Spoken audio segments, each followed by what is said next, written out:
Basically, Colonel Sanders told our mutual buddy that an immortal dog with telepathic powers had maimed him and run off into the North Texas countryside. This is I Don't Even Own a Television, me and Mr. Cigar. 1, 2, 3. There are books that are good, there are books that are bad. There's some books so fucking awful you wish you never had read them at all, 'cause a novel can ruin your life.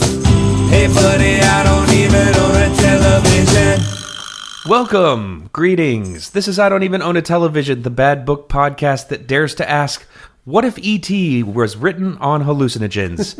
I am J.W. Doc Pepper Friedman.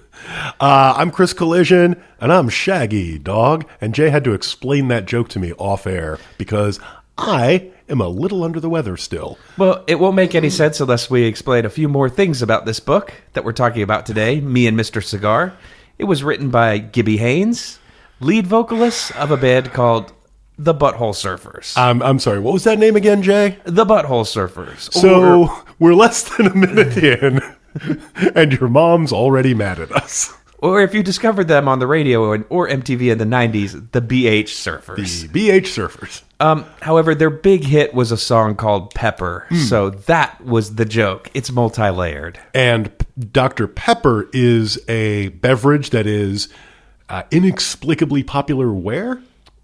In Texas, because it's made in Waco. It's not inexplicably, it's their local drink. Have you had it? Yes. It's inexplicable. I love it. It tastes like carbonated prune juice, but I guess that's completely, not for everyone. And you know what else is from Texas? Steers. The Butthole Surfers. And you know where this book takes place? Texas. Largely in Texas. So I hear in Texas they're all in love with dying, and they're doing it there. So pause the episode, go play Pepper. Maybe. I don't know. It depends on how much do you want to hear some drunken dudes in their 40s try to sound like Beck. Now, yeah, that song had to be the most inexplicable, massive radio hit of my life. And only partially because it was by a band called the Butthole Surfers that by that time was probably 15 years into a tremendously unsuccessful career when it comes to the part of a career where you try to make people give you money to purchase your albums. They're still around. I kind of doubt it. I know that he lists himself as the vocalist and not the ex-vocalist, so in some way they're still around, or Gibby's just not letting it go. Right. That's a good point. They actually did do, I think, 2 follow-ups, although it took a very long time, to the record Pepper was on, Electric Larryland. I get it. Which itself was some 4 or 5 records after Hairway to Steven. Jesus. Wow, those guys really loved, what are those called, Tom Swifties? Yeah. No, those aren't Tom Swifties. Those are Spoonerisms. Spoonerisms, that's it. Sorry, it took me for a second, too. And those are all very referential Spoonerisms as well. So I guess it's not a huge surprise that a guy who had that kind of crackling wit would eventually sit down and say to himself, you know what I should write that everybody's really going to love is a road trip heist book about a teenage drug dealer rich kid with a magic dog. And it'll be a YA novel. It all just fits so neatly when you think of it like that, doesn't it? Yeah, absolutely. I mean, this whole thing is weird. We'll get into it a lot more in a second, but I really think this is an episode where we need to get Plot in 60 Seconds out of the way early, or we're just going to sound as weird and rambling as Mr. Haynes does throughout this book. Now, Jay, you know me. I do. You've read this book. I have. Do you think I'm going to get this fucker done? I mean, I know lately you've had a renewed enthusiasm, so I have faith in you, but this book kind of doesn't have a plot, so there's that. So, okay, I'm going to try to do justice to the things that happen in this book. However, this is not so much a story as a tall tale. That's a really good point. You have to include all the incident, because the incident is really what matters in this. I have it described as a guy in his 50s describing an acid trip he had in his 20s. Yeah. Yeah, it's kind of that. Yeah, but he goes for a walk and he meets a lot of people. And, I think we've got to do justice to those people because, by God, Gibby would. So basically this is me trying and flailing and telling you, I think I can do this in a plot in 120. Okay, well, our song's angry now, so we're allowed to break the rules here. And speaking of breaking the rules, right up front. Popping open a cold Steve Weiser, and here's that tune. Hey, it's Jay again from the future. I don't normally like to jump in when I'm editing like this, but after a lot of consternation and gnashing of teeth this morning, I decided that plot in 60 seconds just doesn't work for every book we read. But we always want to provide you a summary before we go off on our wild tangents, meaning we needed a new segment that we could swap in those rare cases where it's just not even a remote possibility that a 60-second summary could exist. So this is the first of that. Please ignore everything we said about time limits before and after this wonderful new song. Thank you. Sometimes we just want to summarize a book to you, but a time limit, man, it just won't do. So here's a plot summary segment, generic plot summary segment, in an undetermined number of seconds. All right, are you ready? Yep. Here we go. Oscar is a normal 17-year-old Texas teen, except he's rich, he throws raves that make him $40K per, he has a smarter-than-average dog who once sprouted a super-strong squirrel-sized dragon-like thing that could turn invisible and accidentally once cut Oscar's sister Rachel's hand off before disappearing, the dragon thing, and moving to New York to become a successful painter, Rachel. Also, Oscar has been interning at a highly advanced tech company whose founder, Carla, claims to be able to converse with animals, including birds and insects. Carla is working with a creepo military man named Colonel Sanders, pause for laughter, on a magic spray that comes with a remote control that can turn the sprayed thing invisible or psychedelic. Colonel Sanders, pause for laughter, wants to kidnap Mr. Cigar, and a corrupt cop has stolen the gate receipts from Oscar's last big rave, and Rachel calls and is a hostage, and her captors want $35,000. So Oscar and Mr. Cigar and, their friend Lytle need to make some money and get to New York, so they hook up a big weed deal, at which they get burned by the corrupt cop, so they take a leisurely trip to New York, fail to rob one bank, succeed in robbing a second bank, and then tourist around in New York for a surprising number of pages before going to Rachel's, where, big surprise, Colonel Sanders, pause for laughter, is waiting to kidnap Mr. Cigar, and as Sanders and Oscar wrestle, Oscar falls off the roof and dies. No! The end. Just kidding! Actually, Oscar is dead, but his soul is now in Mr. Cigar, and Carla has invented a magic flying carpet, and she and Mr. Cigar and Oscar's best friend Lytle are off to save the world, the actual end. Yes. But unlike when Steppenwolf takes you on a magic carpet ride, you do know what you'll find in this book. And it's a lot of bullshit. I really wish I'd told everybody to close your eyes, girl. Look inside, girl. Let the plot take you away. Drum fill that is the best part of the song. I think you actually just did the drum fill from In the Air Tonight. Oh. That's okay, because that's also a better drum fill. Very true. So I can't remember if it was Gibby or his publisher that described this book as magical realism. Yeah. It's not that. That feels like a huge stretch to me. This feels more like LOL random to me than magically realistic, and no more weird or out there than any number of Butthole Surfers songs lyrics. It's a little. I feel like that's a huge stretch to call this book magical realism. To put Gibby Haynes in the same kind of category as Gabriel Garcia Marquez, I'm not willing to go there. Well, it's certainly an insult to Mr. Haynes, to be sure. What? I think you have nailed it. I am a fairly big former fan of early to mid Butthole Surfers. And one of the tropes of that era of Butthole Surfers were songs where the band would just kind of vamp and Gibby would talk. Yeah, sort of like your King Missile. Well, but more like freestyle. King Missile was usually very kind of controlled and architected. These are songs like, look up Johnny Smoke and play yourself 2 or 3 live versions of that, and you'll have what I mean. And it's just a lot of babbling, but very fast, very Texan, God. and with a couple of preoccupations like the Kennedys, like Nixon, like poop, that recur in this book. So I'd say what we have here is, to agree with you, less magical realism, more a kind of riffy song.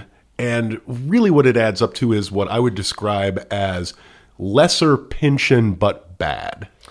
Ooh, that's good. Yeah, Pynchon for teens, but not great. Yeah. Earlier when you were describing that song, which I've never heard, by the way, I couldn't stop thinking of the Dead Milkmen's song Stuart. Mm-hmm. But Stuart is done as a parody. Right. Now I wonder if they were making fun of the Butthole Surfers. Maybe, but like, I mean, Gibby was definitely doing some kind of unhinged preacher thing. So I think what we need to do here is introduce you to the works of Gibby Haynes, and I'm going to do that because I'm fairly familiar with those works. And even though my throat isn't in the shape that I wish it was, I'd like to introduce you to a guest spot he did on a Ministry song. Oh, God. Now that's a fucking pairing I never need to hear. Where he did probably the best vocal and lyrical work of his career. And I'm going to try to evoke that for you now. Wait, is that him? Is it the song I'm thinking of? The song is called Jesus Built My Hot Rod. And if I might attempt to do justice to the lyrics of that song, they go something like this. Hanging out by the garden, baby, hanging out by the wall. Got it up by the garden, baby, got it up by the wall.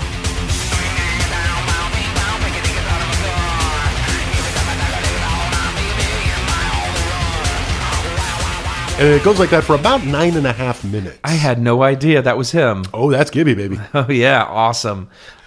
He was also in one of those like electronic crossover bands with horrible names, like the Revolting Cocks or something like that, right? Or am I thinking of Al Jurgensen from Ministry now? Some of both. There was a lot of bleed over between those two. Okay. You'd sort of call them collectives, and like Chumbawamba. Yeah, the several whose names I can remember and think had more of a Butthole Surfers connection have names too offensive for me to say. Yeah, I know who you're talking about. If you're really interested, you could look it up, but you're not going to find us uttering their names on this show. And you're not going to like it, so save yourself the trip, kids. Yeah, I mean, for someone who isn't that familiar, obviously, I primarily know the Butthole Surfers from their 2 radio hits, which, like you said, inexplicably came very late in their career. Yeah. Pepper, the one that we mentioned earlier, and utterly beloved of strippers everywhere. Yeah, and Who Was in Your Room Last Night? Who the hell was in my room? That was it. Which were both just really boring kind of alternative rock songs.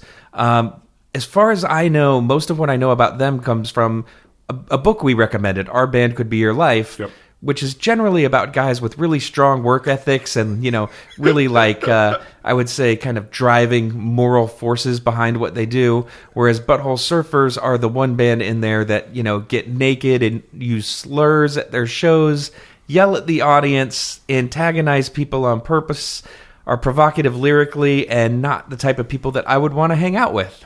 I'm going to do this from memory, so if I get a detail wrong, do not at me. He is the star of everybody's kind of favorite chapter because it's just 80 pages of complete insanity. And one of the things... by the way, that's not like... I just want to jump in here. That's not us using insane to mean, oh, that's weird or something. Yeah. It's like Gibby Haynes destroyed a good part of his mind on chemicals and was very much acting out in a disordered fashion. Here's the kind of hijinks they would get up to pass time on the road. They thought it was fun to show each other turds that they made and put in the toilet, which is definitely where they go, but that's usually only the beginning of the process for most of us. But then they veer off where a normal person might hit the old flush button, and they would try to get each other to go in and look at it. But obviously, after a tour or two, this doesn't work anymore. So they pivot, and they say, hey, man, you got to go look in the toilet. Somebody drew a pencil in there. And apparently this kind of never stopped working, where people would be like, what the hell are you talking about? Well, somebody drew just a beautiful drawing of a pencil in the toilet, and off they'd go to look. Oh, God damn it, that's not a drawing of a pencil at all. This worked more than once. That's my memory from reading the chapter. Be careful with drugs, people. be real careful with drugs. But I guess to get back to the book, this is definitely pitched as a young adult book, which kind of surprises me, not because of the style. The style is very accessible, I would say, and kind of, even though it feels dated, definitely feels like it's, relatable for the kids, man. However, it's also like incredibly pro-drug and like pro-crime in a way that feels like kind of out of place in that genre. I know, like, I don't know, like when I think of young adult fiction now, I primarily think of like, series about a kid that's going to save the world eventually, the post-Harry Potter world. Not necessarily about a kid who's throwing raves and selling Molly and making $40,000 a night. And then dying and turning into a dog. Yeah. Although, that is precisely what I do like about it. There is no reason for this book to exist. It is a completely gratuitous artifact. It has no place whatsoever in the current market as I understand it. And I like all of those things. Yeah, I mean, it stands alone, and it's probably not going to sell very many copies. I very much doubt there will be a franchise based on this, and there's definitely not going to be a movie starring really attractive 20-somethings playing 15-year-olds or whatever. Timothy Chalamet could do it. Or M. Night Shyamalan, for that matter. Yeah. But, yeah, I don't know. Like, it's very strange that this exists. I agree with you. Yeah, and like, if you are hearing this, you will not like this book. I think that's safe to say. I think there's maybe like a very small percentage of people who mostly listen to the show for when we do musical digressions about old hardcore. Yeah. That may enjoy this for the novelty factor of it. Yeah. But reading the story, no, probably not. However, if you know a 13-year-old who really does not like The Maze Runner, and really just is having trouble enjoying reading, and sometimes you notice that their jean jacket has some smells that you recognize from certain times in your life, I kind of want to hear about those kids, and do they vibe with this book at all? Actually, wow, listeners, this would be a great present for a younger sibling who's like 13 or 14 and going through their rebellious punk rock phase. Having some trouble. I mean, I think it's more for the total misfit who is going to see through most of this book, but is going to get a kick out of the fact that, like, it is just a dumb thing invented to make the writer kind of happy, and does not care much about anybody else. And for God's sake, it's this or they're going to discover Kerouac in the schoolyard. So you gotta get him. You gotta get to him before that happens. Gibby Haynes, not a great writer, better influence than Salinger. There you go. Oh yeah, exactly. So just get out there, take the bullet, throw Gibby a little money. There is no retirement program for washed up punk rockers, especially not washed up punk rockers who spent 90% of their career purposefully alienating everyone who wanted to give them money. Yeah, even though his band did have a hit, God bless him. I don't know if there's a whole lot of cash still filling them coffers. As they say in the industry, I don't think they recouped. But yeah. Yeah, man, but the residuals. So, one thing we haven't mentioned, or you mentioned briefly, Oscar has a friend who's like 3 times his age named Carla Marx, who is a woman who invents cool stuff. Like, she invents a wall that's made of magically clean water somehow. It's not really explained. She also invents like a spray that you could spray on your dog and make it look like different dogs or also turn invisible, or you could spray it on yourself and do the same thing. And she's kind of like, here we go, the dude sex Mockingjay of this book. Yes! Because anytime something weird needs I didn't think he was going to do it, guys. It had been so long. And then bam, first segment. That's how we say Deus Ex Machina on this show, because I can't pronounce it right. It's one for the real heads. Yeah. But yeah, she invents cool things, and she just kind of shows up whenever they need a new cool thing in the book. She's there. She throws raves where she sells drugs. No, that's all Oscar, man. She didn't do none of that shit. I thought she helped fund them, because in my notes I wrote Elon Musk except a cool lady. Well, I think she lets it happen on her property. The thing is if she were Elon Musk, she would have to be Elon Musk, but cool with taste and smart, and having actually invented something that works and is interesting. And not a window you can break with a ball bearing. And that's like an offer for old Captain Musk. He's real good at digging holes, much like Side the note, dog. Yeah. Is he? Not really. You know, The Boring Company is a pretty clever name, though. I'll give him that, although I'm sure he didn't think of that himself. I hate that so much. I like puns more than you do. This has been established. Oh, that is not true at all. But you have... You can hear the word Elon Musk without your lip curling into a sneer and your blood pressure raising and like thoughts of fire and guillotines filling your brain, which is one of the differences twixt you and I. You're almost implying that I like him, so I just want to go on record as thinking I think he's an evil jackass too. I've just developed a coping mechanism, which is whenever someone says the word Elon Musk around me, I just think of the Cybertruck. Yeah, you love Cybertruck. It fills me with fucking glee because it's the dumbest thing ever. You love Cybertruck so much. I love Cybertruck so much that a friend from out of town came into town last week and we recorded a 4-song rap EP about Cybertrucks. Look for it soon. It's going to be called Cybertruck. Nuck if you Cybertruck. No, it's actually called Internet Friends 0-Year Reunion Cybertruck. Oh, I love it. And yeah, that'll be out in a couple weeks as soon as I mix it. So keep your eyes out for free music about Cybertruck. The only Cybertruck I want to hear about is on Cybertron, you feel me?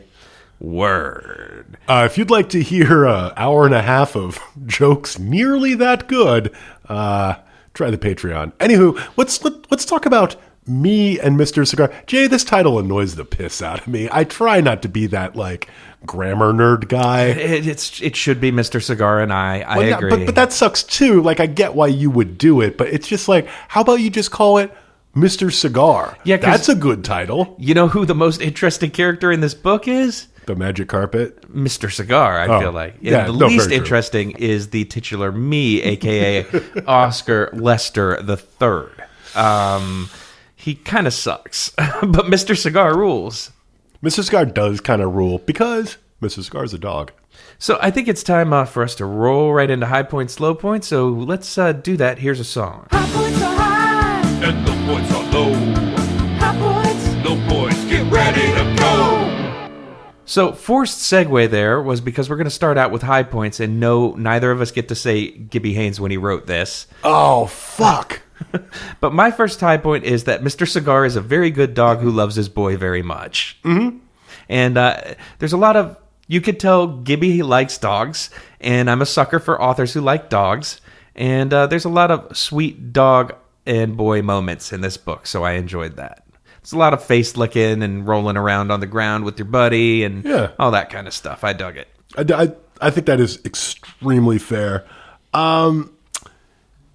Again, I said some of this earlier, but like there are moments of this book that are genuinely weird. And I absolutely cannot imagine any teen reader caring about it at all. And I really enjoyed that. This is a world where like knockoffs of knockoffs of knockoffs get turned into Steven Spielberg movies. So it is just so fucking refreshing to read like a stoner heist comedy with a magic dog.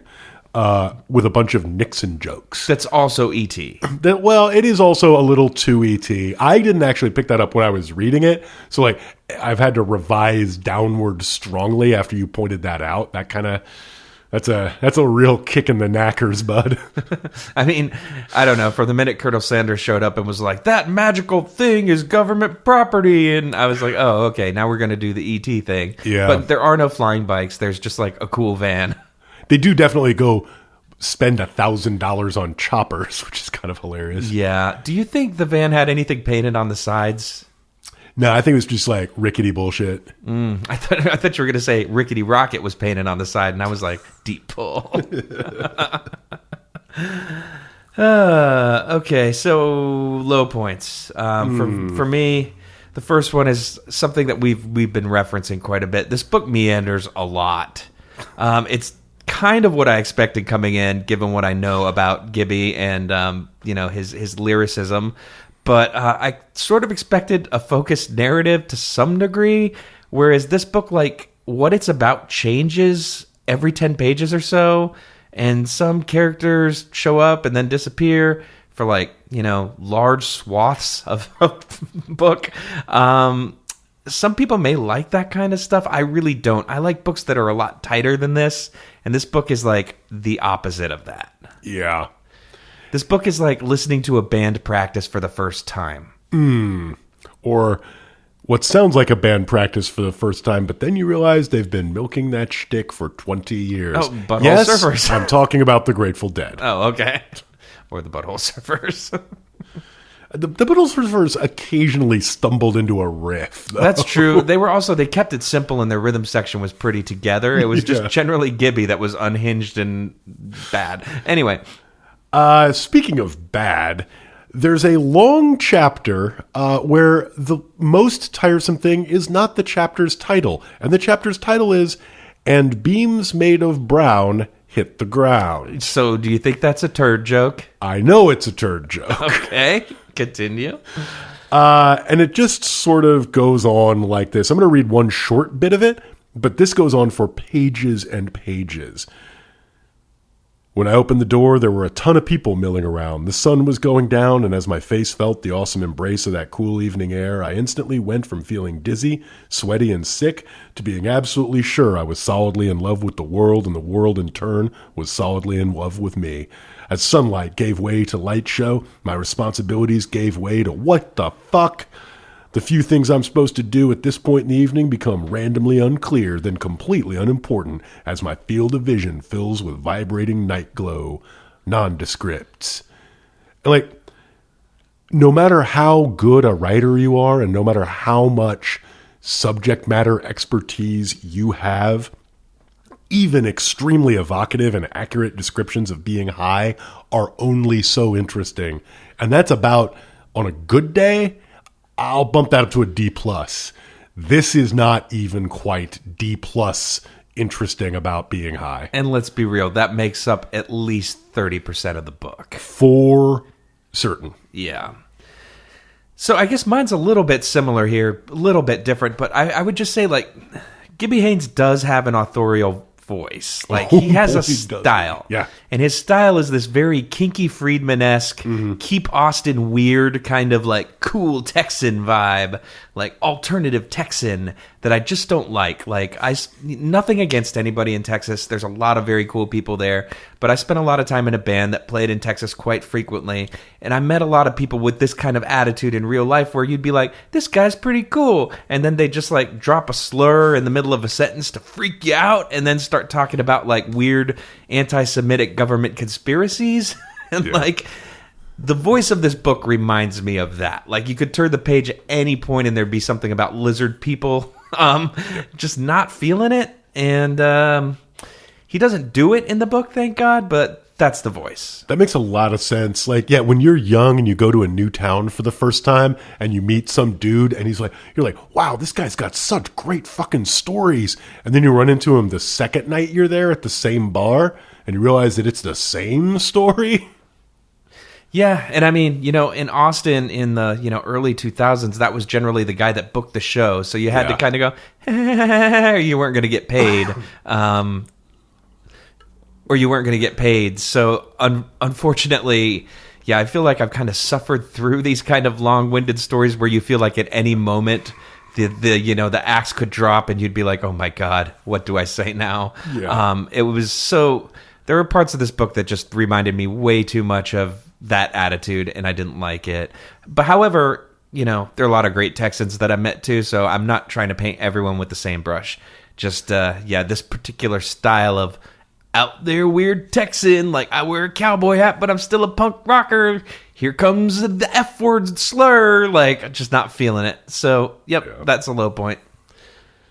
I can dig that. Do I owe you a low point? You do, and then we both have to do high points. Fuck. Okay. Here's a little stretch of dialogue, and then I'm just gonna go until you come up with what you think this sounds like. Ah ha ha ha ha! You're serious, right? Lytle says. Yep. What are we gonna do? Make Cigar invisible and wait in the getaway car? No, dude. No, dude. What? We're not gonna make Cigar invisible. We're gonna make you invisible. I'll wait in the getaway car. Whoa, dude. What do we try calling your sister again and see if she hasn't worked this whole thing out? What do you say? Ah ha ha.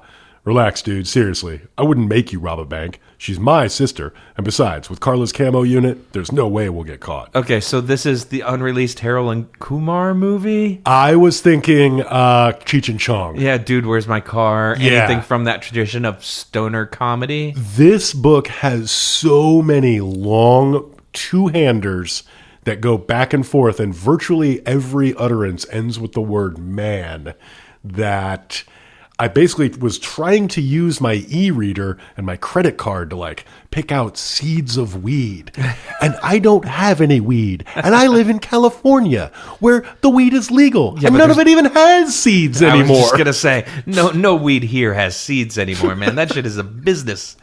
Exactly. You could probably make a lot of money if you grew shitty old dirt weed to sell to like older guys like us, because I can't deal with the weed people have here anymore. Like that happened to me literally 20 years ago when I moved from Denver to Portland. I spent a couple of weeks enjoying weed, as I had enjoyed for off and on for some years, and then just realized like, this is a qualitatively different experience. Yeah, I mean, people who've listened to the show for a long time know that I used to smoke weed, and I was very open about it. And somewhere about 3 or 4 years ago, I just couldn't take it anymore. Yeah. Weed stopped being fun. I just got to this place where I felt like my mind was just in a different room than the rest of my body, and it's like impossible to find fun weed anymore. Please do not write in with weed recommendations. Thank you. Yeah, so I was looking for a stronger body high, like maybe more of a sativa, but people kept pointing me at these really heady trips, like a strong, what is it, indica? Yeah, like Headband or Granddaddy Purple, yeah. and I'm probably getting these wrong, but who fucking cares? The worst of the weed smoking era of the podcast was I broke Jay's bong once, and I still feel like the biggest asshole about it. Dude, it's okay. My best friend in the world has broken almost as many bongs as years we've been friends, and I've known him more than half my life. And what's up, Casey? Holy shit, that's a lot of bongs. Dude, there was a period when he was breaking like 2 or 3 of them a year. Just saying. Don't feel bad. Shit happens. I mean, it's to be fair, it is really tough to like clean the screen while driving. We've all been there, am I right? That smell, though, that bong water smell, it never comes out. Nope.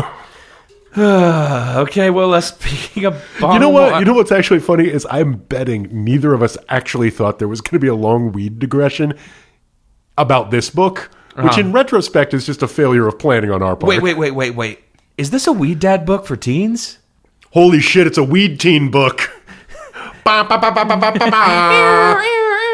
Rewind. Say it again. Holy shit, we have developed a new kind of person, kids. The weed teen. Before this show, they did not exist. Nope. All right, quick, pause. I got to go buy all the back copies of Hammer of the Gods, and no one here gets out alive.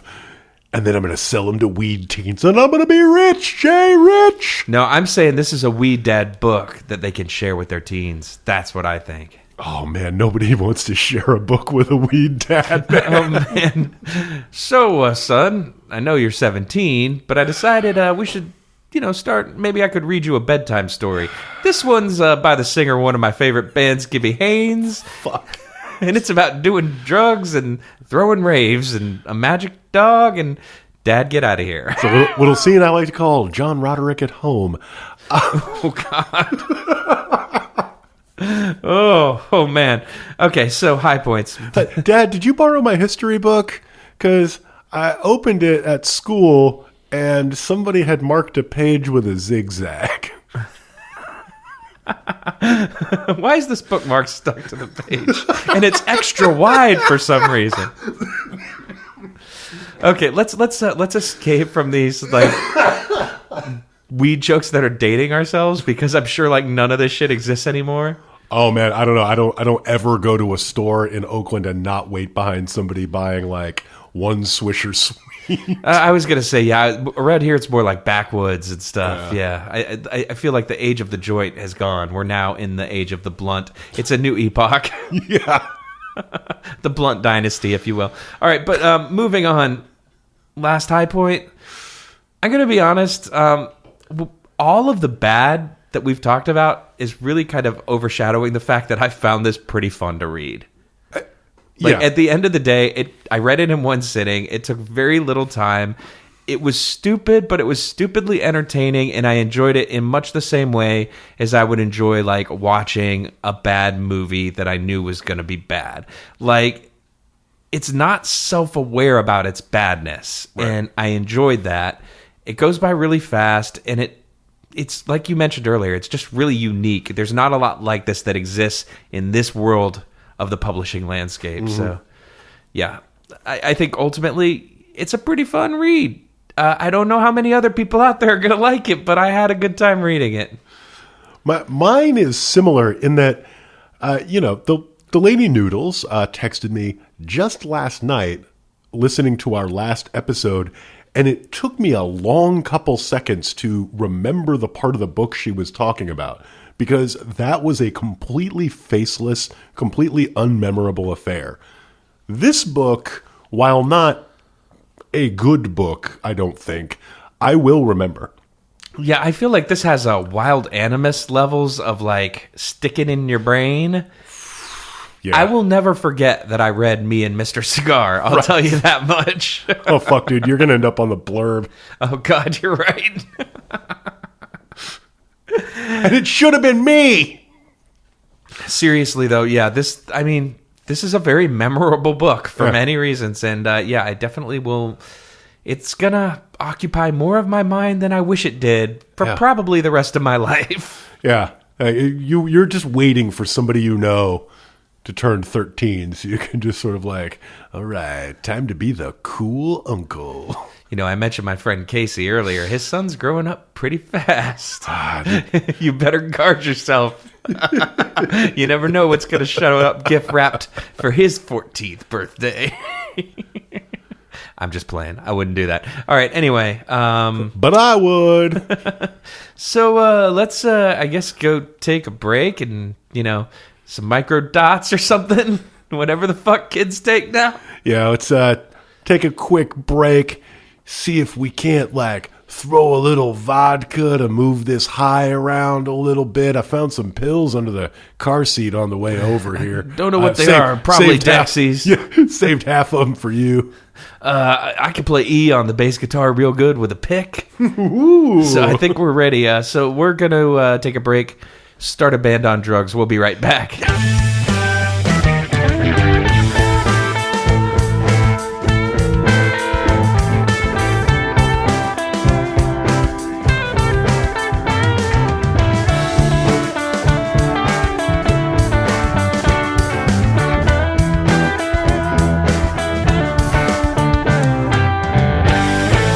Hey, welcome back. It's time to play some games. And we're going to get started here with the most drug-soaked, magically realistic game in podcasting history. This segment is entitled Dramatic Readings. Dramatic readings. We're gonna make it sound recorded. Dramatic readings. Yeah, I got some words for you. All right, Collision, should I go first or would you like to? Dealer's choice. How about you? All right. I've got, just spoiler alert, I've got a lot of reading coming up. Okay. I'm going to save them pipes. Slam a couple Coors. Yeah, not legendary amongst your vocal community. What's best for the throat? They ask each other. Coors Light. They all respond. Well, fuck that. I don't like the taste of hot lemon. I'm sorry. No offense to F+ fans. Yo, whoa, spicy. This whole time, Mr. Cigar has been sitting next to me intently staring at Jack. I catch his eye, and I swear he winks at me and then continues his gaze. So what you're saying is that you think that guy from last night thinks that Mr. Cigar is an immortal clairvoyant dog given to John F. Kennedy by the leader of the Soviet Union. Oh, I forgot about that part. Well, yes, but the salient piece is that he's upset because Mr. Cigar ruined his career, as well as almost tearing his nose off. Ouch. Holy shit, I'm thinking. So that's who/what Mr. Cigar really is. I shake my head. In spite of the drugs, I still can maintain a standard of reality. I gotta say, guys, that story just doesn't make any sense. I mean, why in the name of logic, if you had a clairvoyant immortal dog, would you possibly want to give it away? Cigar barks. Carla laughs. Exactly. Jack laughs too. We all laugh. I stop when Cigar springs from the couch and runs to the door. He jerks his nose at me and then barks 3 more times, loudly, then shoves the door open. Looking toward the facility entrance, I see 2 blacked-out sedans entering the parking lot. Oh no, you guys, it looks like Colonel Sanders is back to get Cigar. Oh no is right, Oscar, Carla says in a shaky voice. Then, quickly recovering, I'm sure the Colonel is fairly harmless, but I don't want a repeat of the after-party scene, so here are the keys to the white truck in back. But at some point, I really need to talk with you, okay? Your mother called. She's going to stay in Florida for a few days. I don't know why she doesn't call you, Carla wonders. So, take the truck to my place. Go. I'll see you down at the guest house after. We'll all get some sleep. Our eyes meet. I force a smile. Cool, Carla. Thanks for the truck. I pause. I probably would have taken it anyway. Oh. Carla smiles back, her eyes damp. I know, sweetie. Down the hall, past the lab to the loading dock. This place is creepy with no one here.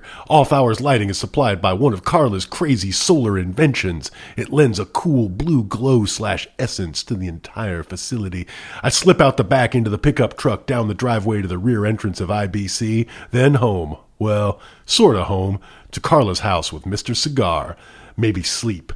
MDMA still tugging at my psyche as we autopilot south on the interstate toward FM 26.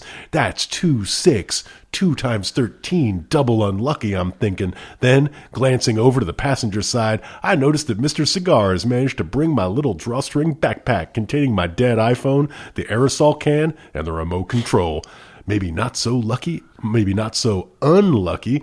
After all, I need my cell phone, and the light show camouflage unit is just plain cool. Nice job, Cigar.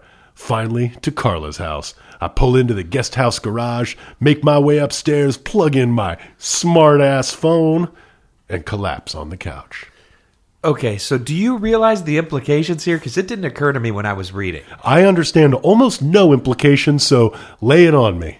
So, in real life, Nikita Khrushchev and John F. Kennedy exchanged dogs. This was during the Cold War. No, it gets stranger. The dog that John F. Kennedy got from Khrushchev was named Pushinka, whose mother... Gesundheit. Pardon me. Whose mother was Strelka, which was one of the Soviet dogs that orbited the Earth in space and made it back alive. Well, you know, I like that story.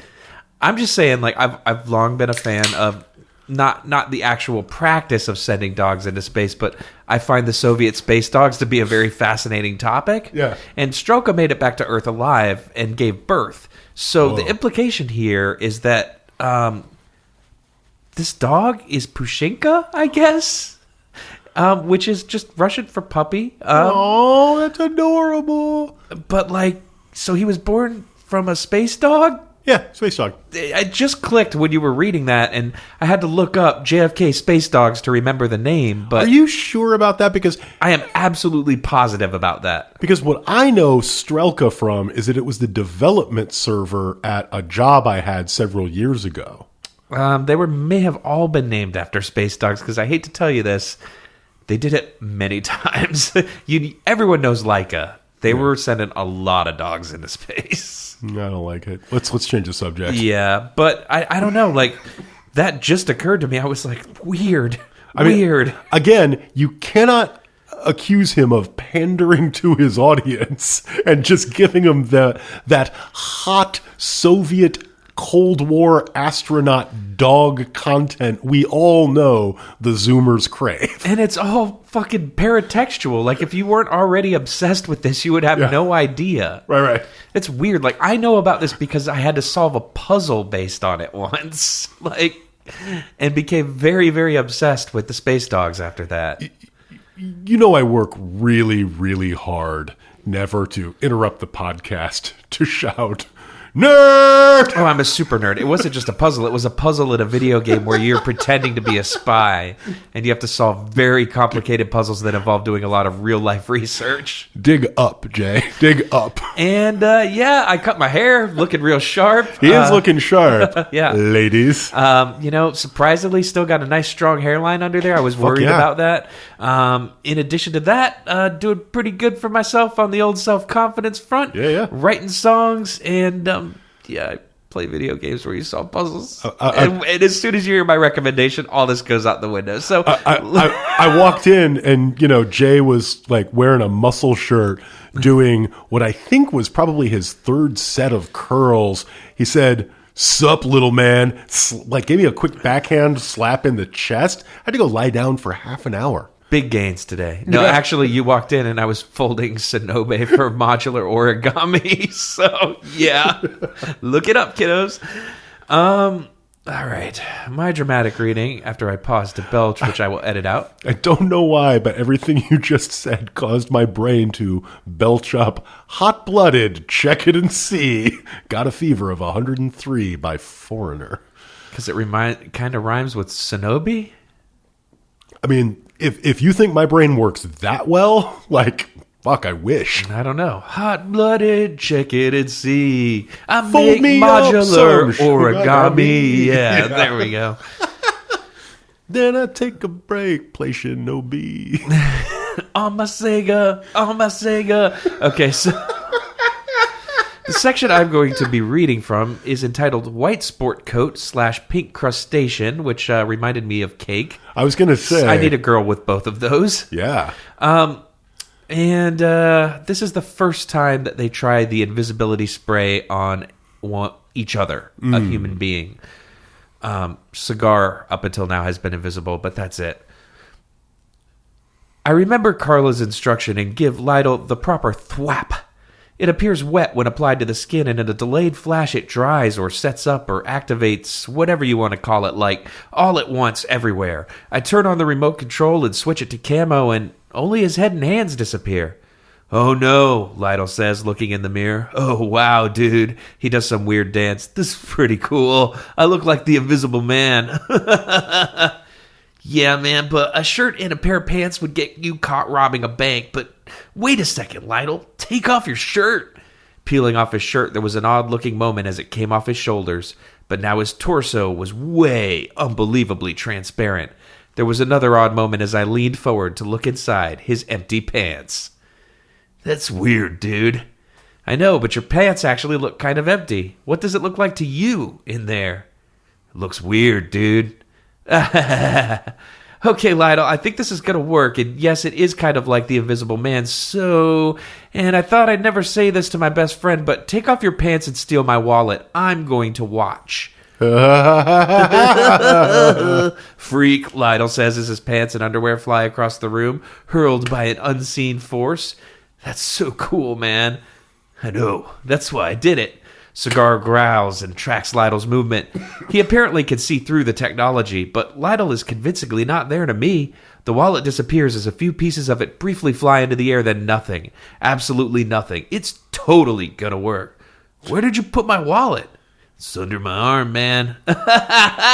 Good idea. Don't know why it works, but good idea. Now give me my wallet. Plus, it's creepy that I can't see you.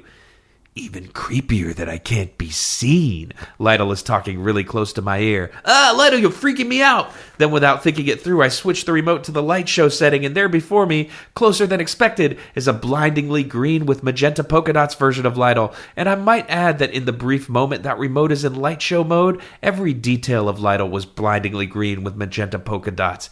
Every detail. Every detail? Every detail, including peen. I instinctively turn it off. Then there before me is actual Lytle. Actual naked Lytle.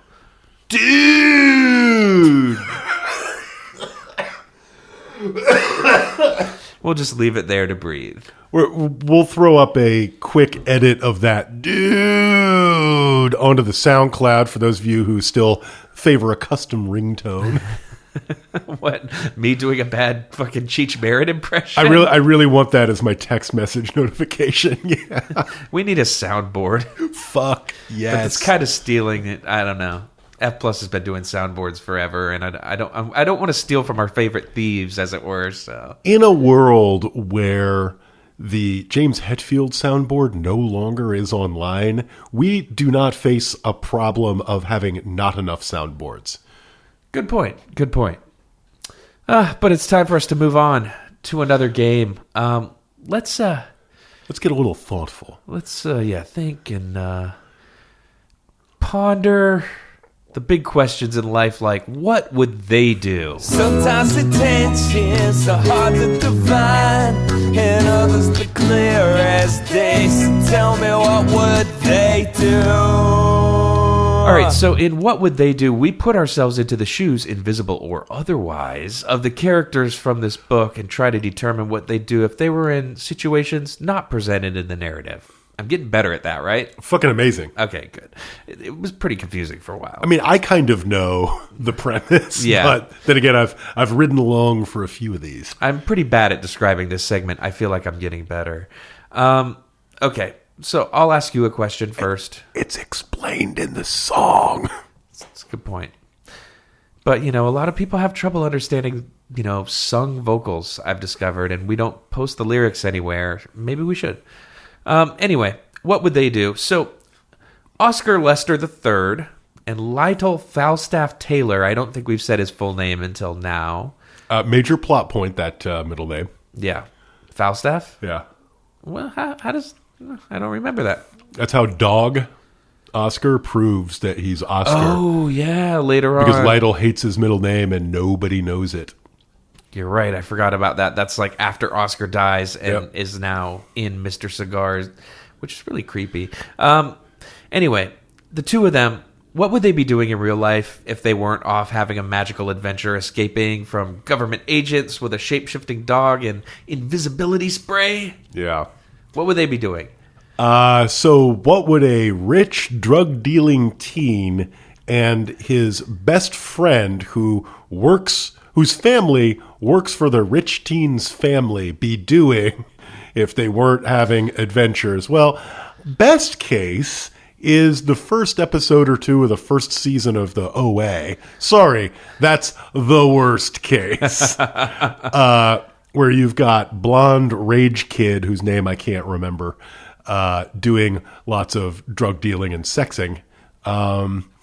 Best case is probably Archie and Jughead from Riverdale. Spoken like someone who's not up to date on their Riverdale, my friend. Yeah, I've watched 3 episodes and recorded two podcast episodes about them. It's okay. For me, it was kind of a tie because I feel like it could go either way depending on how Texas you want to get with these guys. Well, this book would have us get extremely Texas indeed. So classic Texas-style teens like this, I feel like, would be hanging out in front of 7-Eleven asking older people to buy them 12 packs of Miller High Life. Yeah. But I feel like the more modern equivalent would be yelling racial slurs on Call of Duty chat. Yeah. So like one or the other. Right. I don't know, though. They seem like good-hearted guys. They probably wouldn't be yelling racial slurs, but they'd definitely be playing Call of Duty or something like that. Yeah. Doing a lot of voice chat. They might have a Twitch channel where they do pranks on people or something. Yeah, so you're in first season American Vandal. Of American Vandal, Exactly. For sure.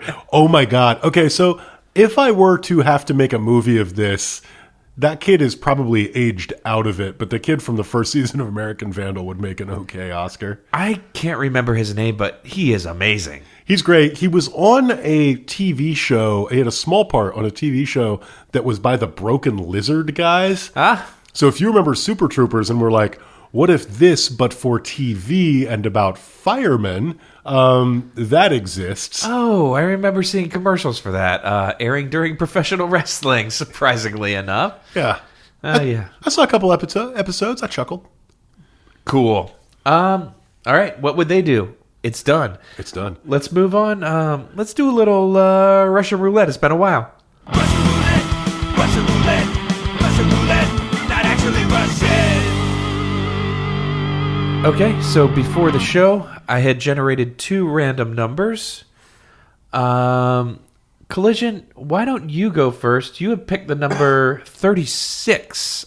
Yes, which turns out to be, as far as I can tell, the very beginning of the book qua book after the author's introduction.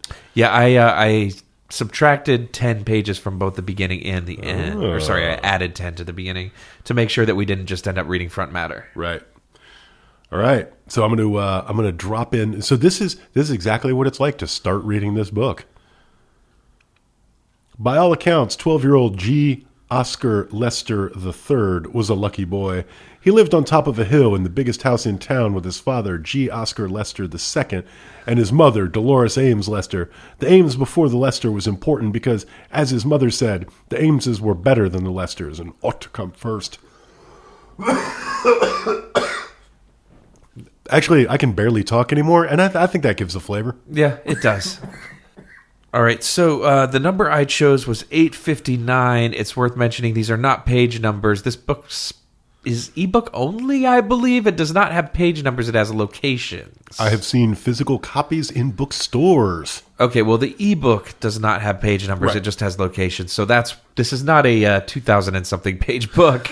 I'm just going to location 859 in the chapter entitled The Best Ramen in Town.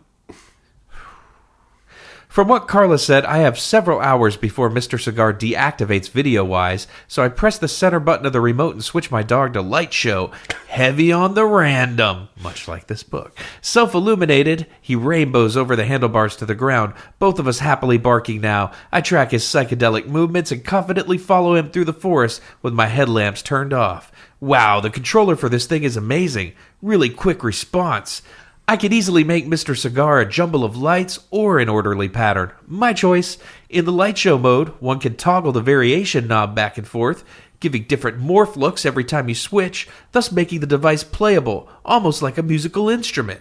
When satisfied with a setting, you can rotate whatever knob the opposite direction, predictably creating new colors and patterns, but returning to previous ones. Hard to describe, but oddly intuitive. Typical Karl Marx. Which, none of that made any sense. that bugs me a lot because I feel like he's just describing an iPod. And it bugs me even more because that's the first time he touches that particular device.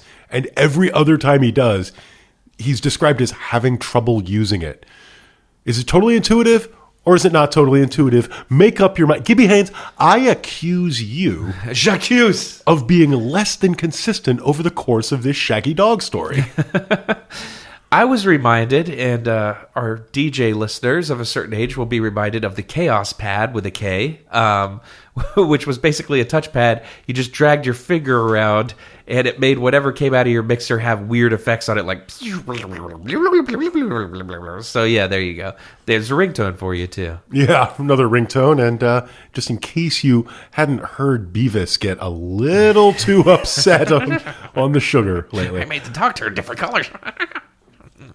Now, we've had a lot of fun here, but you know what's a lot of fun is listening to Jay read something that I think is going to take about 7 minutes. You're being very generous there. So we're going to finish off our game segment with a ripping it off. Yes. Here's a song.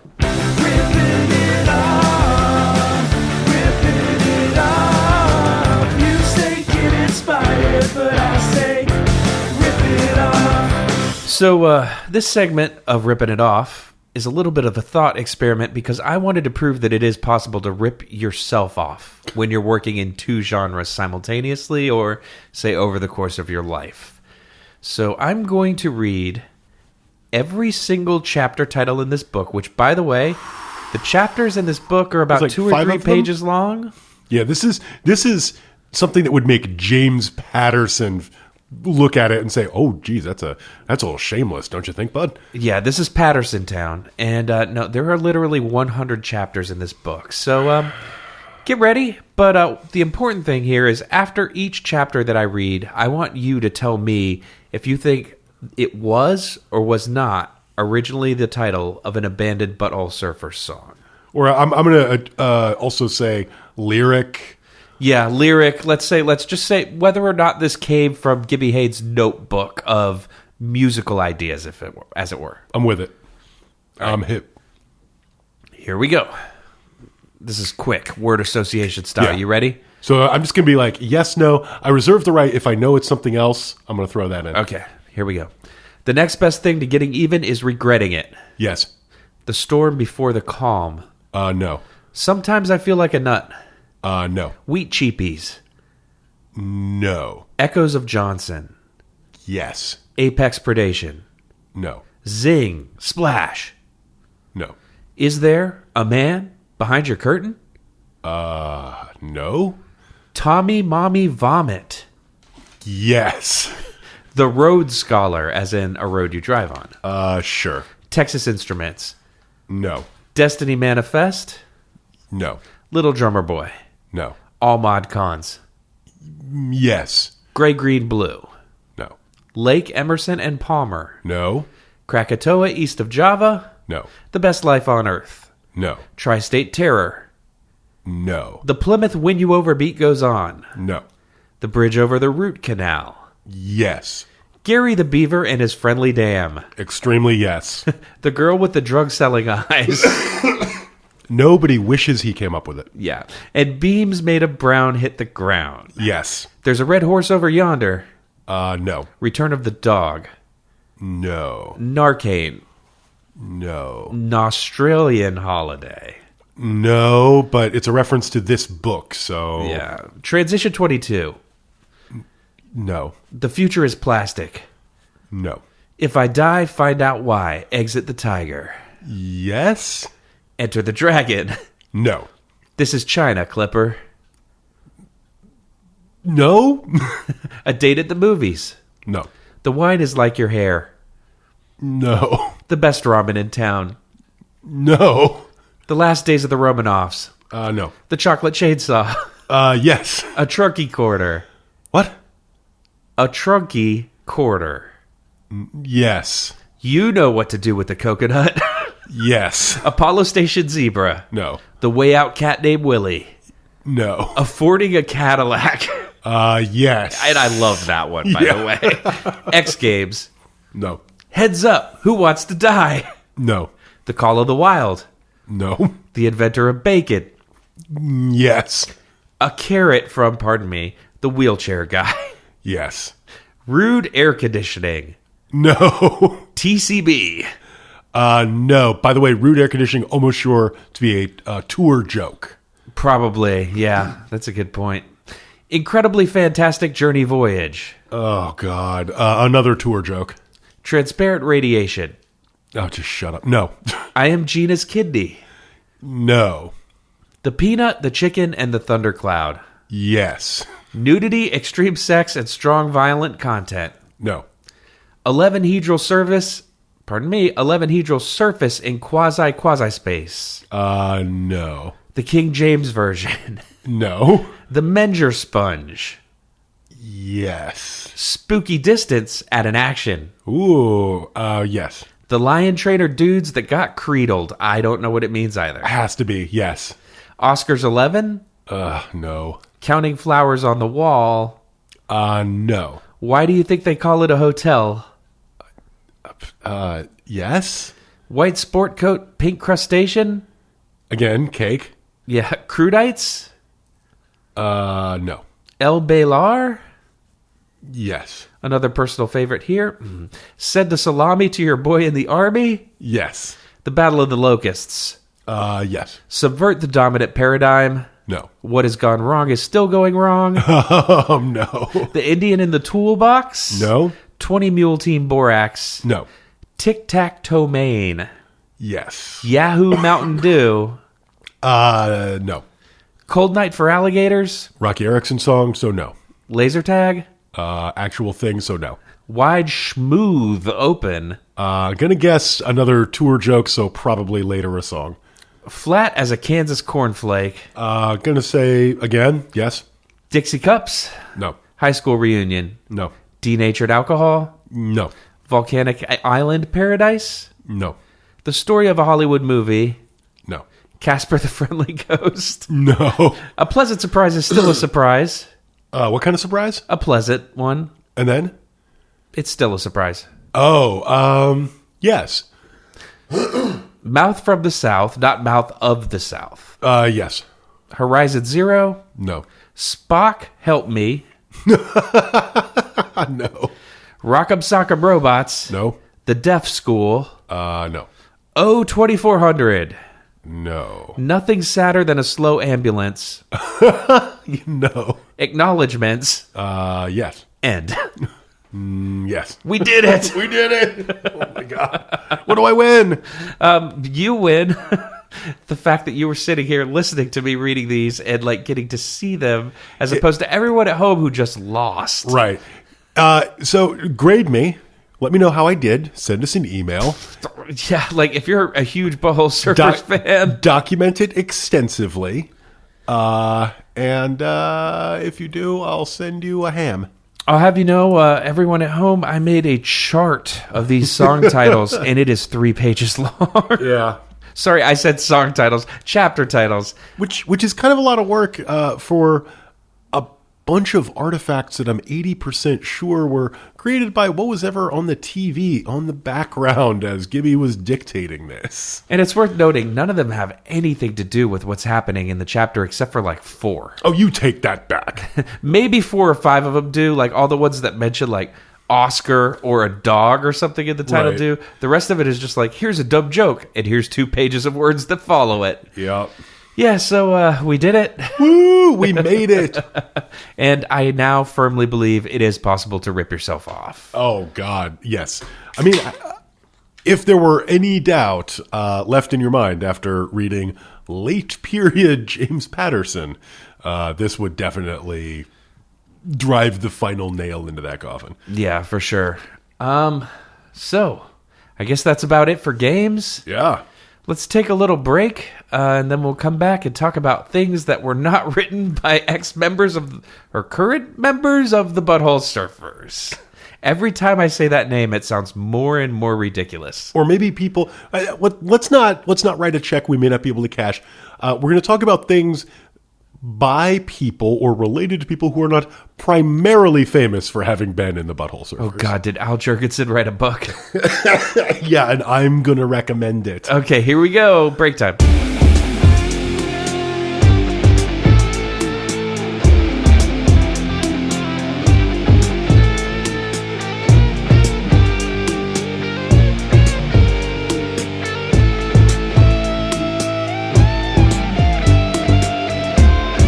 I don't mind the sun sometimes, the images it shows, but I did not like this book at all, and I'm glad it goes. We're done.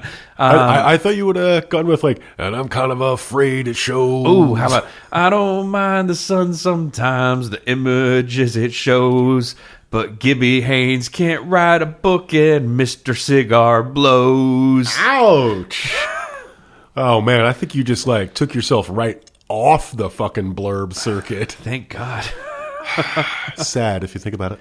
But yeah, so this is the part of the show where we're now going to talk about things that we enjoy.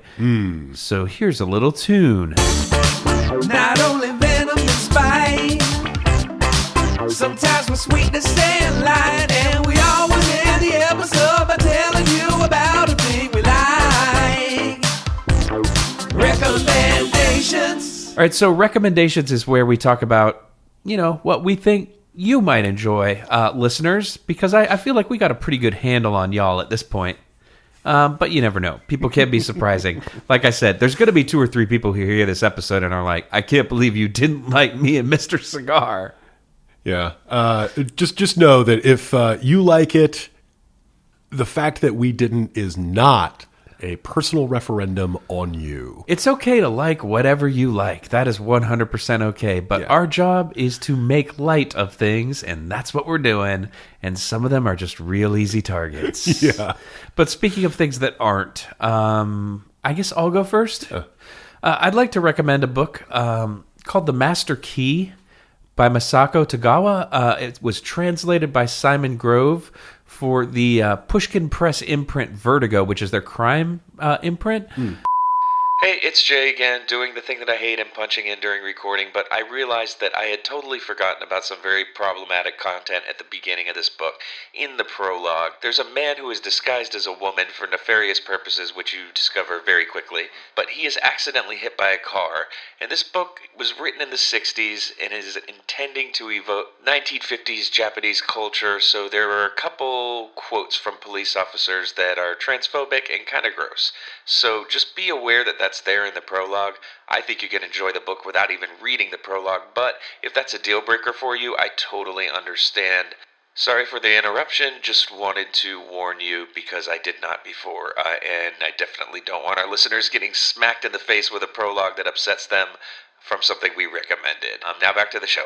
I think Vertigo's been doing some really interesting stuff in general. I mentioned this on our Party Pit page, which you can find on Facebook, in a post, but they've been translating a lot of non-English mystery stories from throughout history, just kind of some important touchstones of the genre, into English for the first time.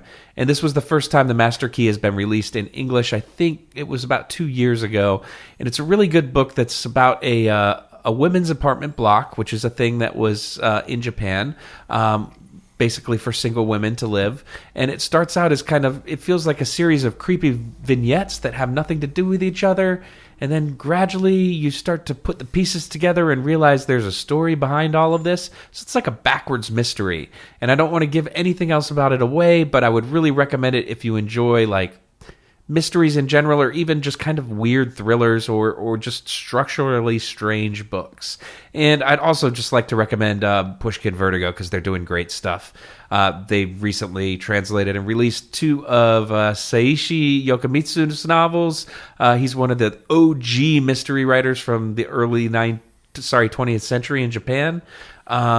He's considered one of the best mystery writers in the world, but has only recently had translations in English come to the market. They're not available in the US yet, but you can mail order them from their site. Personally, I think I'm going to wait till they're on the shelves here so I can support my local bookseller, but we'll see if I can hold out that long. But yeah, definitely Pushkin Vertigo in general, the Master Key, which is already out and you can buy in a bookstore. Nice. I'm going to do something that is somewhat related to this book, especially in terms of the number of chapters. But unlike this book that we discussed today, it's successful and entertaining. Noodles and I just listened to the audiobook version of My Sister, the Serial Killer by a woman named Oyenkan Braithwaite. And it does what it says on the box, and it does a whole lot more. It's scary, it's fucked up, it's very, very funny, and it's got an extremely unusual setting for a book like this, at least for a white guy, and I recommend it. I had a lot of fun with it. It made me think, and what more can you ask for with a diverting read? If it would not spoil the book, fiction or nonfiction? Nonfiction. Sorry, fiction. Fiction. It's a novel. Okay, gotcha. It's a novel. Awesome. Yeah. I want to check it out. I know words. I mean, we're just a book podcast. Don't expect us to know these kind of things. My bad. But yeah, no, I want to check that out now too. Have I mentioned that I'm not feeling that well? Anyway, so not only do we have recommendations, we get big time letters. Big time. A, letters B, letters C, letters D, letters E, letters M, letters G, letters, got a lot of letters. So much larger than life. Sometimes people write in with correspondence and sometimes we read it. And this is one of those times. Yes. So this will make most sense if you've heard the last episode or two. It is from Emily, fake last name, and it is entitled Headstrong's Little Sister. I hope this is going where I think it's going. Hey, Chris and Jay. Last episode, you read a letter from Sarah. I am the aforementioned annoying little sister. Yes! She finally started listening because I would not shut up about my favorite podcast. I tell all my friends about you guys, including horrifying my coworkers with gory snippets of dramatic readings, and accidentally scandalizing my roommate by listening on speakerphone while cooking. Oops. I hope it was not forever pucked. As Sarah said in her letter, she refuses to listen to you guys in anything but chronological order. I've listened to your entire catalog in full several times over and worn the proverbial grooves off some well-loved tracks.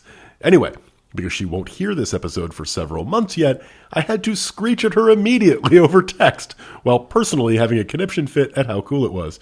She's currently on a flight to Ireland, but I'm sure she's going to die the moment she finds out you read her letter on the air. Don't die, Sarah. Yeah, Don't please. Die. I've been a subscriber since late 2016 and found you because somebody on the Book of Faces shouted you out, gave you a try, and love for life. Seriously, you've gotten me through 4 different jobs, a long stint of horrid unemployment, getting married, moving, family strife, and general despondency. I can't thank you both enough for making life that little bit easier to live. Keep up the good work and ride that crab. Wow. Awesome letter. Thank you so much for sticking around so long. And just continue. Personally, I don't get it. I probably would have given up after 3, but I'm really glad that there's people out there who enjoy what we do that much. And it's always cool, as I say every time, it's always cool to hear that what we do has helped somebody through some hard times, because ultimately we are a very frivolous show. And sometimes I have my doubts about, are we contributing anything good to the world just by making jokes about bad books? So it's good to be reassured that, yes, humor has its place and it can really bring you out of a rut. And so thanks for reminding me of that. Yeah, we're very glad that a little bit of lighthearted, hopefully good-natured mockery can help anybody's day. And Emily, we're very glad that we helped your day. However, there is a postscript, and this is a little bit of it's a little self-indulgent. Okay, so please forgive me, but I'm going to read it. All right. P.S. Chris, we totally fangirl over your voice, even if it is a little tough to hear in the car sometimes. And Sarah finds it hilarious that you meet Jay's digressions with hockey facts. Job well done. Please tell the Lady Noodles you deserve to eat this week. Awesome. I hope it doesn't take until this one's out and then she hears it for her to agree with you. But again, I am bright red right now, and thank you so much. I'm trying so hard to think of a letter-related wrestling fact that you could reply to, but it's hard because there's not a lot of wrestlers with letter gimmicks. I guess there's the, I don't know, maybe the genius, because he reads poems. He reads poems, and I'm sure at some point in the early 80s when they were really going for kids, there was probably a mail carrier wrestler. I'm forgetting. Oh, Special Delivery James. There we go. Jones.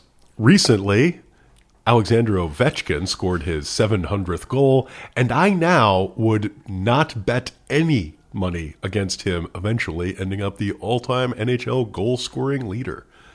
I've been thinking a lot about our voices, and I've realized that if this show were a Fugees record, I would be Wyclef, and you would be Pross. I don't know what that means, but okay. Yeah, it's true. And, it's the way it is. He has a wonderful, deep, sonorous voice. If we Wyclef is the guy that you don't necessarily like to listen to talk, but he does all the producing and editing. So, if we were Simon and Garfunkel, you would be like if Garfunkel also wrote the songs, and I would be like ripping off South African bands for their music. No, I'd be like if there was another guy, because without old Art's voice and Paul's music, you're not left with a whole lot. Want to hear the coolest Simon and Garfunkel fact ever, since we're on this tangent? Cecilia, the drum beat at the beginning of that, is sampled in Faith No More's Midlife Crisis. It's the backbone of the song. Listen to them back and back. It will surprise you. It's actually the other way around. Absolutely not. Faith No More's great second-tier hit, Midlife Crisis, actually inspired Paul Simon to write Cecilia. No, that's not true. But anyway. Anywho, we have a second letter. This is from Griffineer. And goes like this. Hell, Tanner. Hello, JW Doc Friedman. Nice. Doc Pepper. And Chris, Giant Mud Pits. Collision. Nice. Very nice. Thanks for the pod. Any update is a highlight of my week. Recentish faves include Spy Killer. Ooh, the scary.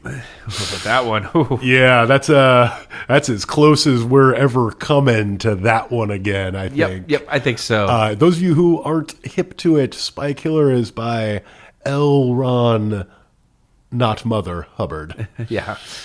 Allegedly, yeah.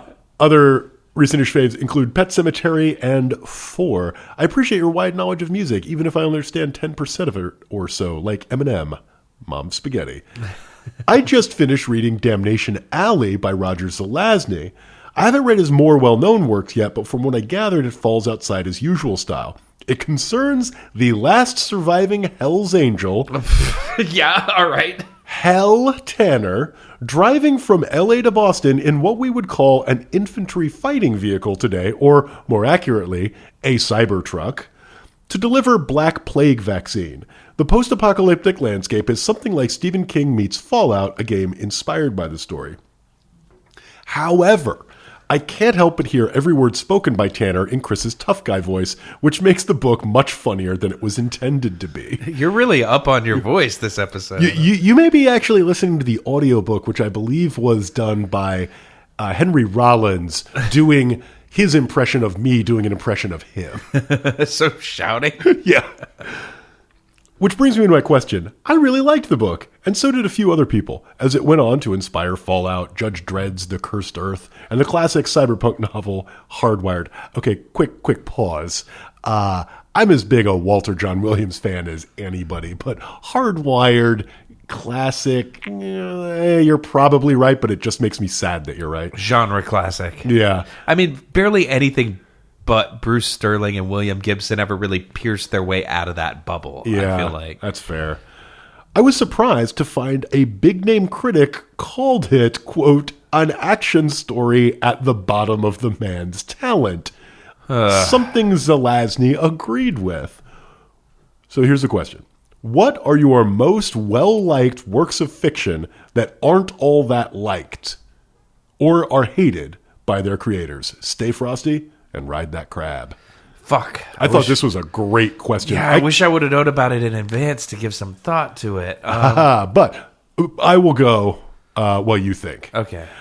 This is actually pretty easy for me because I am a fairly large John Carpenter fan, and at different extremely difficult times in my life, my comfort movies that I would watch and rewatch were Ghosts of Mars, which was at one time not just my favorite John Carpenter movie, but probably my favorite movie full stop, despite not being a good movie by a lot of standards. Yo, I tried to watch this movie because of you, and I got mad halfway through. It's so good. You should sometime try to watch it with the commentary on. That might help. It's just very endearing. The same thing happened to me several years later with John Carpenter's Assault on Precinct 13, which is probably better than Ghosts of Mars, but is still a movie made for about $42.88. So those are good. And then another one is, while I really like Thomas Pynchon, I have never made it more than a couple hundred pages into Gravity's Rainbow. Haven't even tried V. So all I've read is the lesser Pynchon, and I still like it a ton. This is tough for me. I really can't think of a movie or a book that I'm familiar enough with to know that it ranks low in the author's opinion of their own work. I actually don't read a lot of interviews with authors, so True. It's kind of tough for me. However, I think what I am going to go with is a narrative piece of music, a concept album, and it's a band that we mentioned recently, the band Cursive, Tim Kasher, who I believe desperately wants to write a Broadway musical. And I think within the next 10 or 15 years, it's probably going to happen because every single one of their albums becomes more and more narrative, has more and more kind of reprisals of themes at the end and things like that. They put out a record called Happy Hollow that's all about growing up in the Midwest and coming to terms with kind of the realities of mundane 9-to-5 life, and also that religion is fake. which I don't necessarily agree with. You can take the band out of the punk scene, but you can't take the punk scene out of the band. This was definitely written while the members were in their mid-30s, and I know in every interview I've read with Casher now, he says it's an embarrassing album. He doesn't like to listen to it now. It's like, I believe the quote was, it's like looking at your high school haircut, which is pretty harsh. That's really harsh. But I still fucking love it. Like, there's some really, really good songs on there, and there is a narrative thread there about growing up and learning to deal with responsibilities and stuff like that it really still touches home to me as a dude who's kind of at the far end of that spectrum now. Are there any songs about Hell Tanner?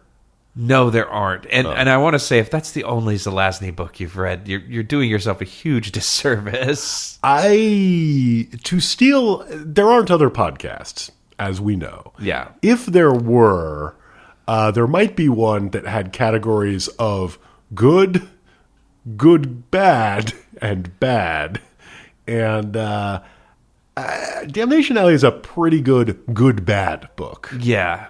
However, I'd say, on the plus side, you can read it in an afternoon. On the minus side, you might prefer a little bit of sterner stuff, like the Traveler series, as practiced by John Shirley. Yeah, or I was just going to say, like, Zelazny's Nine Princes in Amber, the whole Amber Chronicles series, they get worse as they go along, but the first 3 or 4 books are just absolute fantasy classics. I'll still ride. It involves people who wear doublets and carry goblets and things like that.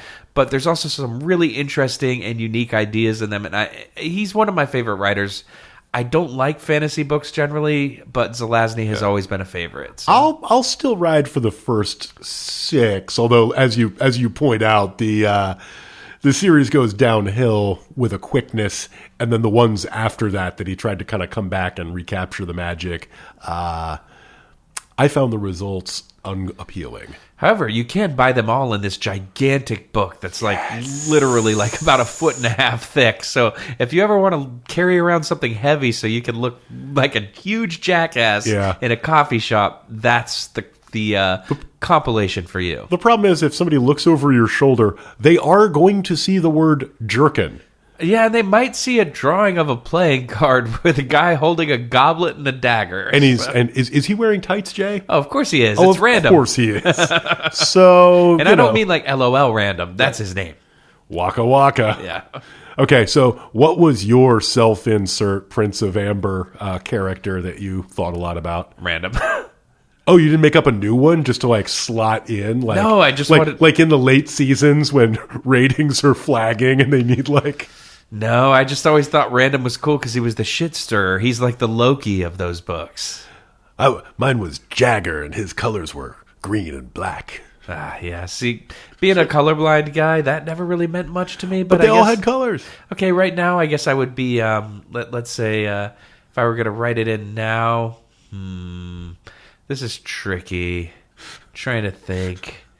I believe I would be Adam of Coal and wear a golden black. Baby! Recently, a 42-year-old Zamboni driver for the Toronto Maple Leafs was actually brought in to goaltend against the Toronto Maple Leafs due to a series of injuries by the other team, the Carolina Hurricanes goalies. After giving up 2 quick ones, he steadied down, the team slammed the door in front of him, and he came away with a win. Now that's a heartwarming story. I read about this, and isn't he actually trying out for the Leafs now? I kind of hope not, but maybe. Who knows? Anyway, thanks for listening. If you'd like to support us, you're doing so just by listening to the end after we talk for 5 minutes about our favorite fantasy novels. And hockey and NXT wrestling. And wrestling. Sorry. If you really want to support the show, tell a friend, leave a review. You can support us on patreon.com/IDEOTV if you'd like to get, wait, what's that? An entire extra episode a month? And access to all the ones that exist prior to when you signed up. What is that, like 3 or 4? Dude, it's like 40-something. Are you fucking kidding me? Yeah, you could go there, you could download all of them shits, you could listen to those shits, and just keep hearing them, and hearing them, and hearing them. I guarantee none of them will slam your nuts in a drawer. Yeah. However, my very special Patreon only True. cover of the song Method Man by Wu-Tang Clan with lyrics altered to be about this podcast because we are both very cool and not dorky at all. Yeah. That might slam your nuts in a drawer. It might. So discretion is certainly advised.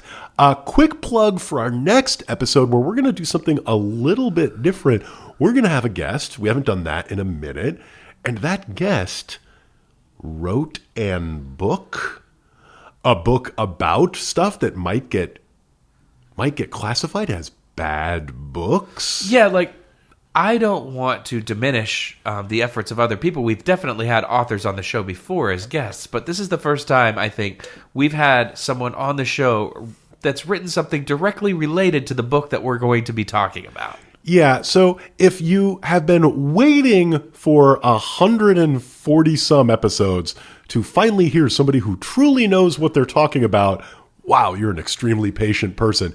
If, however, that sounds terrible, relax. It's going to be one episode and we'll be right back to the usual jokes. And don't worry, us two dummies will still be saying weird, dumb shit in the background. Exactly. So I'm asking Jay to cue up the fart noise soundboard. Ooh, do I need to buy a whoopee cushion?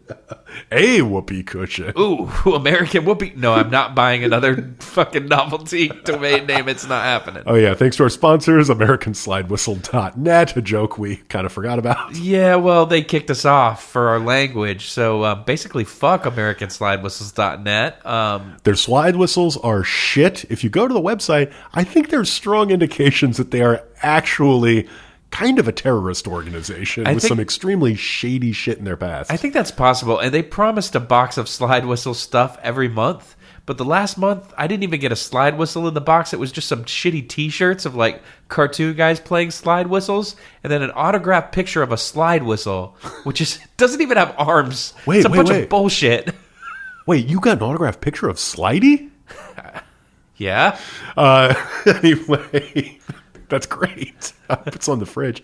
Anyway, yeah, so stick around. Next week, we will be here with Ian McIntyre, co-writer of a book called Sticking It to the Man, which is about pulp counterculture novels. Yep, and we will be discussing the counterculturalist fucking novel of all time. Probably not, but it's a men's adventure series that I think we've always been a little curious about. We've not done The Marksman, and that's not what this is. We haven't done The Destroyer. And that's not what this is.